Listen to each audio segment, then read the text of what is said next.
What's up everybody, Matt Maran here for a slightly different video today. So, as many of you know, I already reviewed a Bronco Sport, but it was the Outer Banks version, and I was very curious to try the more powerful engine and the more off-road ready version of the Bronco Sport here. This is the first edition, so it's very similar to the Badlands edition.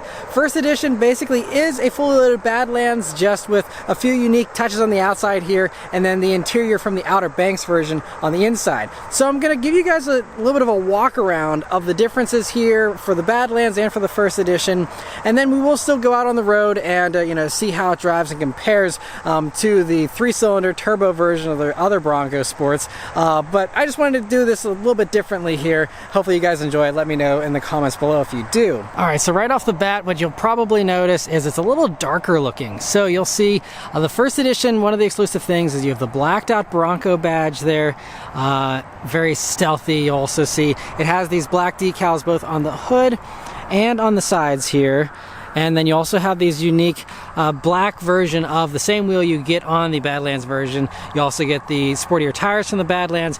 Mechanically it's all the same as a Badlands, so you still have these all-terrain tires. These are the Falcon Wild Peaks, and so they're a little bit wider. You can get a slightly narrower tire. These are 235s. You also see this sits up a little bit higher than a regular Bronco Sport, so these have almost an extra inch of ground clearance over what you get on the lower versions of the Bronco Sport. And so I mean, it's just really cool, especially with the black roof. Those black accents really pop here. This is the cactus gray color, and it really works nicely here. You also see black on the back badges as well. And that's about it as far as the unique stuff on the exterior here. But yes, as you can see, the interior here is just like an Outer Banks, which means you have this navy pure blue leather, which I think looks really nice, you know, with the little bit of a fabric. It looks kind of like a jean material here on the other parts of the seat, and it's a really cool combo. Now you can still get leather with the loaded version of the Badlands, which has the Badlands package on it, they call it, strangely enough. But with those, you only are able to get brown leather seats. So the dark blue is only on the first edition. So if that's something you're looking for, you're gonna have to seek out one of these first editions. But the brown leather also looks really nice. But I mean, otherwise you get all the same stuff. You know, you get the heated leather wrapped steering wheel, you get the heated seats, you know, all the trim and stuff is a little bit darker here. That is one thing. This trim is usually like orange on other Bronco Sports, so that's a little bit darker. But otherwise, you know, it's all the same here on the inside, and it's still a really great interior. I've always enjoyed this interior. We'll hop in here. You know, it has the nice big gauges with that screen there. Your infotainment screen's kind of small, it's just 8 inches, but still really nice. It's actually really quick and snappy. It's also paired up here with a B&O stereo system, which is a really great touch. It sounds fantastic, this stereo. But yeah, so I mean, you know, it's a very nice interior. I enjoyed the one I had previously. You can go watch the interior review that Beth and I did a few months back if you want to hear more about this interior. But it's a really nice place to be. The only downfall here is the back seat. So the back seat is tiny. You know, I mean, you can fit back here. So I mean, you know, I'm 5'9", and I mean, I do fit, but I only have a little bit of wiggle room there. So if you're a taller driver or you have taller passengers in the back here, it's going to be a tight squeeze. But yeah, and I even have the baby seat in here, and that's how far up that seat has to be for the baby seat to fit. So it's pretty tiny. I have like maybe an inch of legroom to spare there up front, but I mean, it's super tight. So this isn't great for rear-facing car seats, but I know that is a temporary problem. So just, you know, but keep that in mind if you are shopping around for one of these. But I mean, you know, the one thing that is really great though is you have tons of cargo capacity here in the Bronco Sport. You know, tons of space for a vehicle of this size. It's really pretty good. And you know, you even have the whole thing where it separates here, so you can open up just the glass. That's a really nice touch that basically nothing else has anymore. It's a very rare touch to have this in vehicles, and so that's kind of handy if you don't want to open up the whole hatch. And also nice for dogs and things like that. You know, you can leave that open and give them a little bit of a view. But yeah, so I mean, you know, otherwise as far as mechanical stuff goes, you know, so it has the torque vectoring rear diff from the Focus RS, so it gives you additional drive modes. There's a crawling mode and also a deep rut kind of mode, so that's a nice feature here. And obviously it's gonna be much more capable off-road here with the bigger tires. and the extra lift. It also has unique springs and dampers to also go along with the off-road ready tires. So it's all tuned to be a little bit more off-road capable than the standard versions of the Bronco Sport. I still love those headlights too, the LED ring there. But one of the biggest features here with the Badlands and the first edition is the bigger engine and the much more powerful engine you get here in these versions over the lower versions of the Bronco Sport. So let's take it out on the road and I'll talk about how it drives. Alright, so setting off in the first edition of the Bronco Sport. So the first thing you'll notice when you're test driving one of these or Badlands trim is that you are sitting up a little bit higher, but you wouldn't really know that unless you were in a normal Bronco Sport first, because they all have very upright seating positions here. You feel like you're sitting actually nice and tall, a little bit higher than even most normal compact and subcompact crossovers, very tall roof and all that. So it feels very airy, but you also feel like you're really high up. I also love this view looking over this hood. It's a really cool look. And so yeah, I mean, I'm actually pretty impressed though, even with these all-terrain tires that are knobbier and stuff. You get a little bit more road noise out of them, but even at highway speeds, they're really not that loud. So it's not like your typical, mud tires or, all-terrain tires that really roar whenever you're at any kind of speed.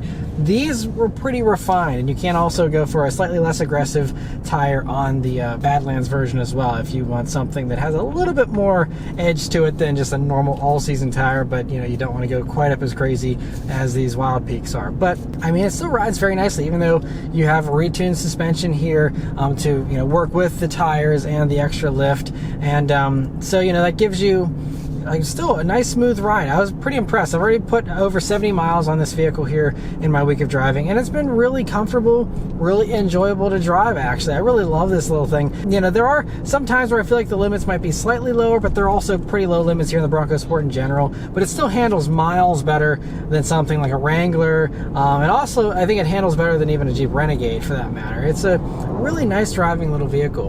But I went ahead and put it up into the sport mode, and let's do a little acceleration here and see how it does. Here we go. All right. Yeah, this motor feels nice and strong. It's a good bit stronger than what you're going to get with a normal Bronco Sport with that turbo 3-cylinder that comes standard with. So this motor has 250 horsepower, 277 pound-feet of torque, and it'll actually do a 0 to 60 time of 5.9 seconds, which is almost 3 seconds faster than the other lower versions of the Bronco Sport. So I mean, it's a good bit punchier. Now I will say though that the way that Ford tuned that little 3-cylinder in the lower versions of the Bronco Sport, it really felt nice and torquey, even though this has almost like 80 more pound-feet of torque.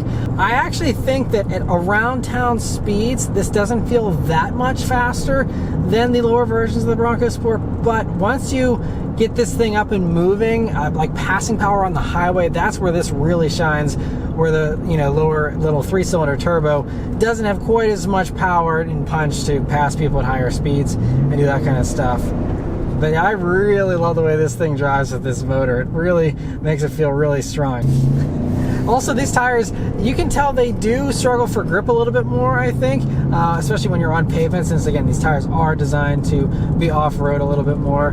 So yeah, there's been a few times where I've felt the wheels like slipping a little bit, but it does have a standard all-wheel drive system. All Bronco Sports have all-wheel drive, but this even has a more advanced system here for the Badlands in first edition, where you have the torque vector and rear differential from the Focus RS. Like I said, you have the mud and rut drive mode as well as a rock crawl mode, and so that's going to help you really put power down even better. But we're coming up some corners here, and let's see how the lifted version of the Bronco Sport handles. So again, I'm going to approach it a little more cautiously, but it does a really good job. It's actually fairly flat. I mean, you do feel a little bit of a pendulum effect just because of how high everything is, the very tall roof and stuff in this vehicle, but it actually handles itself really well.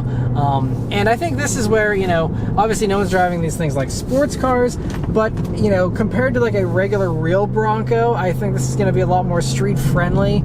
And I think for most people it's going to have a smoother ride. It's also going to just handle better and just probably be a little bit better suited for just normal daily driving all around. Now, again, there's no substitute for the real Bronco. If you want the absolute best off-road capability, that's the way to go. But this Badlands version still is surprisingly capable. It has 8.8 inches of ground clearance, so I mean almost 9 inches of ground clearance isn't anything to shrug off. I mean, it's pretty legit. Also here for the Badlands in first edition, you have extra skid plates to protect things underneath there, but you also have a better approach angle, and you know, the departure angle, all that kind of stuff has been improved, and a best-in-class 7.4 inches of wheel travel too.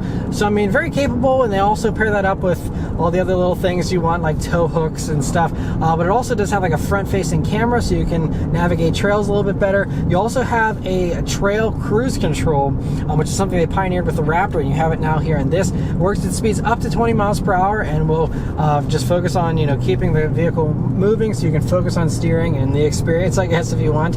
It also does have a way to lock it into the four-wheel drive mode permanently. You can also lock that rear diff, and so you know, it has those little adjustabilities so that you can have some pretty capable off-road handling. Now, it doesn't have, you know, an actual, you know, low range or any kind of, you know, thing like that, so it's still not going to be as capable, clearly, obviously, as a regular Bronco. But, you know, it's surprisingly capable with all that kind of stuff. And again, you know, if you're doing some really tough trails, sure, you know, this isn't going to cut it. But again, for most people that are just using these as lifestyle vehicles or light off-roaders, I think this is going to be plenty of vehicles still for you, and you save a bunch of money over the much more expensive regular Bronco. I really enjoy driving the Bronco Sport. It's a vehicle I actually really enjoy living with. I'm a sports car guy. I like sedans and stuff. I'm not into SUVs really, and certainly not into off-road stuff. That's why I'm not going to be taking this off-roading. I'm not an off-roader. I, you know, wouldn't be qualified to tell you how this measures up to everything else out there off-road wise. I just focus on the on-road stuff, but I still really enjoy just driving this vehicle, even for just running my errands, basic stuff like that. This still just is a really fun vehicle, and I talked about this in my regular Bronco Sport review, where they're all just kind of fun and just full of character, and this is even more so. It's even more fun with the extra power, a little more character even with the, you know, extra lift and everything on this. And you know, I usually don't go for lifted vehicles and stuff, but like I said, if I was going for an SUV, this would be on my shopping list for sure, because I really do enjoy the fun this has, because that's something that's sorely lacking from most of the other competitors in this segment. And also with this engine, it's actually one of the punchiest in its segment too. The only vehicle in the subcompact class, which is where this is classified, that does more power is the Mazda CX-30 Turbo, which has actually has the same horsepower, but has a little bit more torque. It has 320 pound-feet. The same thing goes for the Mazda CX-5, even if you go up to the compact class. That is currently the hot rod king in the compact class as well. So Mazda is bringing the heat with their turbo engines. But aside from that, I mean, this feels, you know, almost as quick as that CX-30 Turbo did, and feels really strong. These things aren't too heavy either still. I mean, you do gain, I think, around 150 pounds here for the Badlands version with the extra, you know, size of the engine and the all-wheel drive system and its extra components and stuff.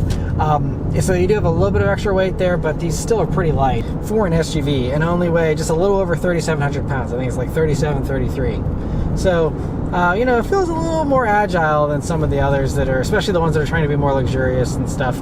Also, for those curious about my fuel economy here in the more powerful Bronco Sport, my average now over 77, almost 78 miles now, has been 21.8 mpg, which is pretty impressive considering these are only rated at 21 mpg in the city, 26 on the highway, and 23 combined. So this extra ground clearance and the bigger engine does cost you about 3 mpg combined. It actually costs you 4 mpg in the city and only 2 out on the highway there. But yeah, I mean, you know, it just depends. You have a lot of power here, and it is very blocky and stuff.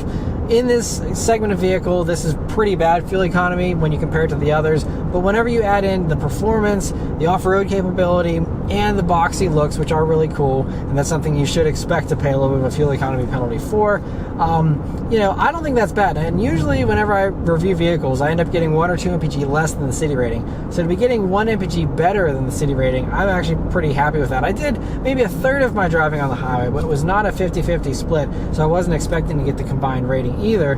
The only thing about this first edition that's kind of odd is you can't get it with the adaptive cruise control system. So basically it's just like the fully loaded Badlands trim, and it's almost identical as that fully loaded Badlands trim at right around $38,000.